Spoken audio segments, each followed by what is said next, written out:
Magandang umaga po sa ating lahat, mga kapatid. Magandang umaga po, Father Vic. Tayo po ay nasa ikalimang linggo sa ating ginagawang 40 araw na paghahanda para sa panahon ng muling pagkabuhay. At sa linggo ng palaspas. Kung regular po kayong 6 a.m. Mass goer, ang simula ng seremonya ng misa ay hindi po dito.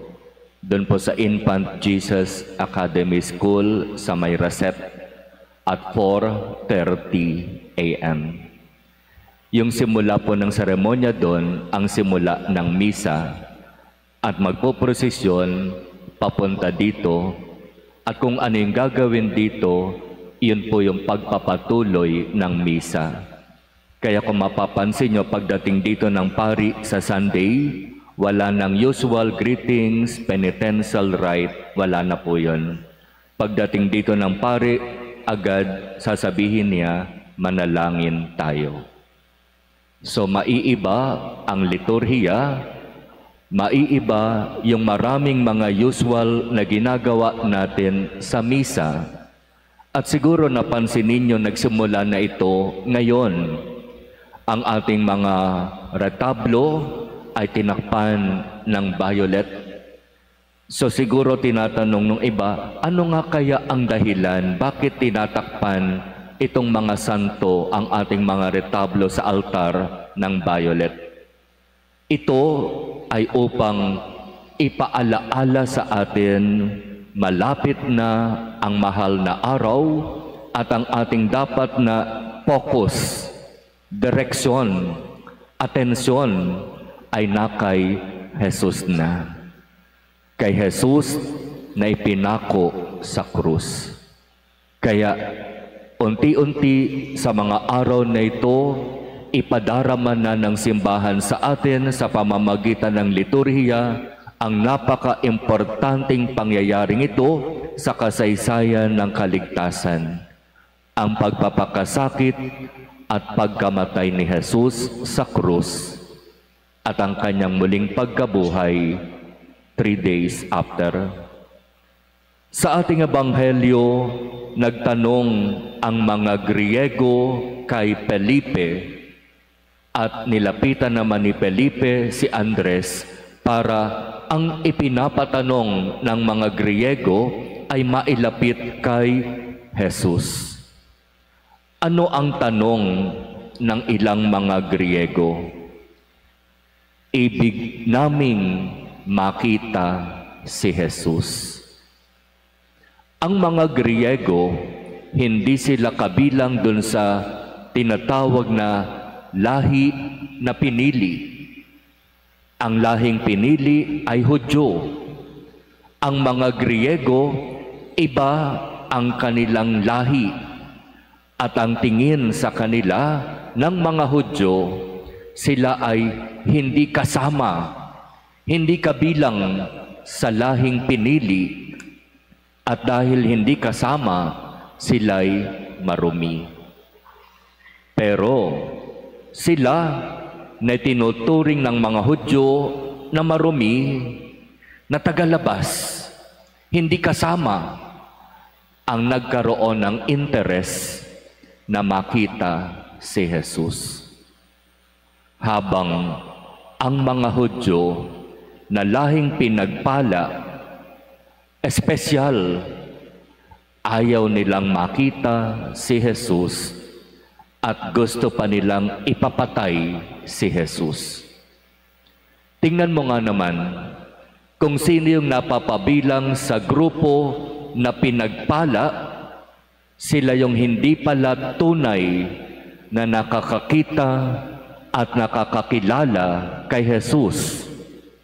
Habang yung itinuturing na hindi kasama, hindi kabilang sa lahing pinili, dahil sa pangangaral ni Jesus, napakinggan at narinig nila ang katotohanan.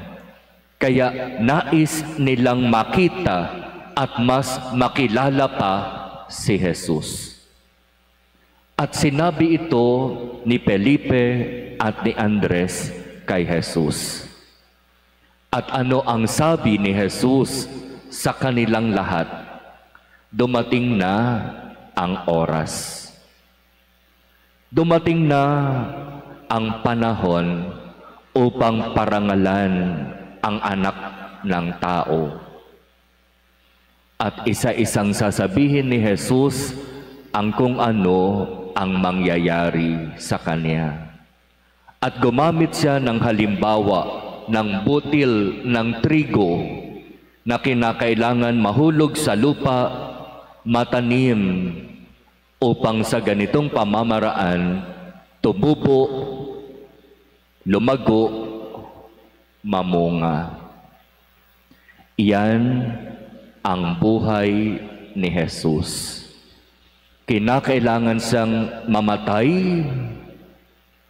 at pagkatapos ng 3 araw, mabuhay muli, at sa pamamagitan ng pagkabuhay nito, lahat ng mananalig at kikilala sa Kanya ay maliligtas. Mga kapatid, magandang pagnilayan ang mga ebanghelyo, ang mga pagbasa ngayong mga panahon na ito hanggang sa muling pagkabuhay.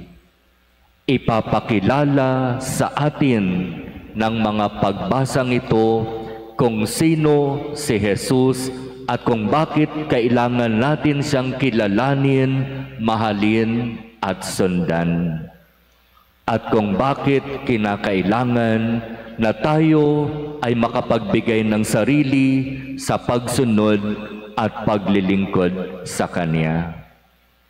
Sa Ebanghelyo, malinaw na sinabi ni Jesus sa mga tao, dapat sumunod sa akin ang naglilingkod sa akin, at saan man ako naroroon, ay naroon din ang aking lingkod. Dapat sumunod sa akin ang naglilingkod sa akin. At saan man ako naroroon, ay naroon din ang aking lingkod. Ano yung ibig sabihin ni Jesus dito? Lahat ng maglilingkod sa akin ay dapat sumunod sa akin. Saan? Lord, gusto kong sumunod sa iyo, pero saan ba? Ano ba yung ibig mong sabihin na dapat sumunod sa akin ang naglilingkod sa akin? Saan ba natin makikita si Jesus? Sa krus. Si Jesus ay nakapako sa krus. Kaya kung siya ay nandoroon at nakapako sa krus, ang sino mang nagnanais na sumunod at maglingkod sa Kanya ay dapat ding sumunod sa Kanya sa krus. Ibig sabihin, ang pagsunod at paglilingkod kay Jesus ay nangangahulugan ng pagpapasan ng krus. Sino mang nagnanais na sumunod at maglingkod sa akin, sabi ni Jesus, ay dapat matutong magpasan ng kanyang sariling krus araw-araw at sumunod sa akin. Ngayong umagang ito, mapalad tayo dito sa ating parokya sapagkat mayroon tayong 15 mga batang lalaki na magnanais na makasunod at makapaglingkod bilang mga Knights of the Altar. Pwede po ba kayong tumayo? Salamat po. Maupo na ulit. At isang kapatid na nais maglingkod para sa grupo ng mga Asherets, pwede po bang tumayo? Thank you. Asa na yung isa?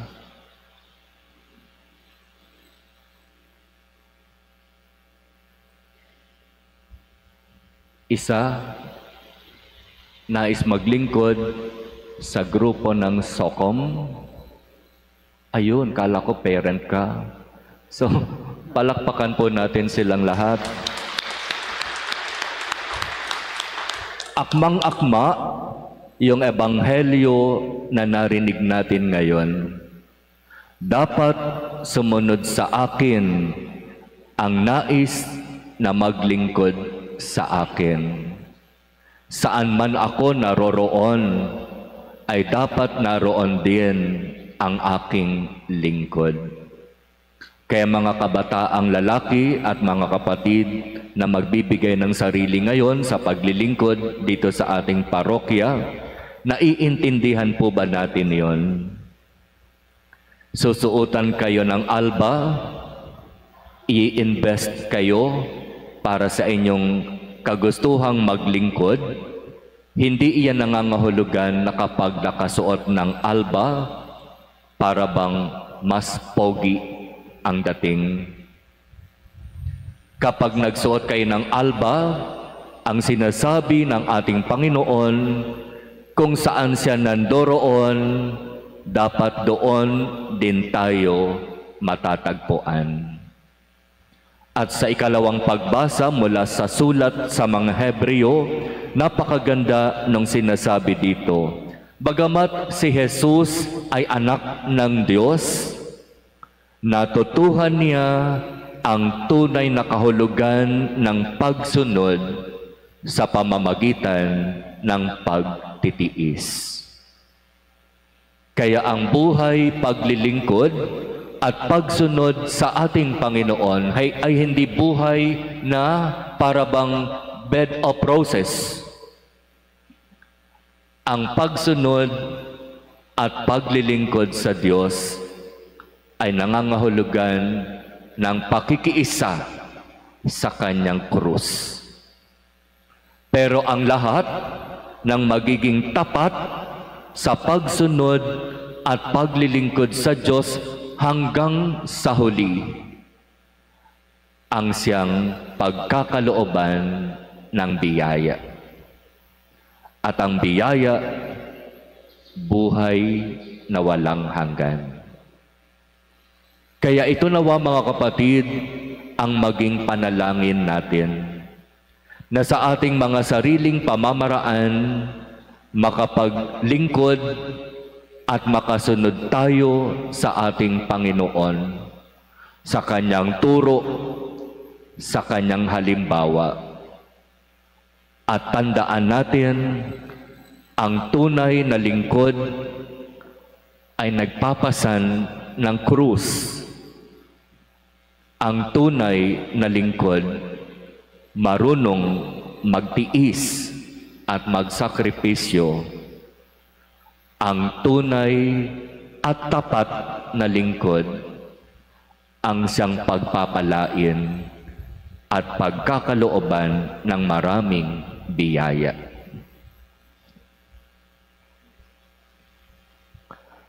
Amen.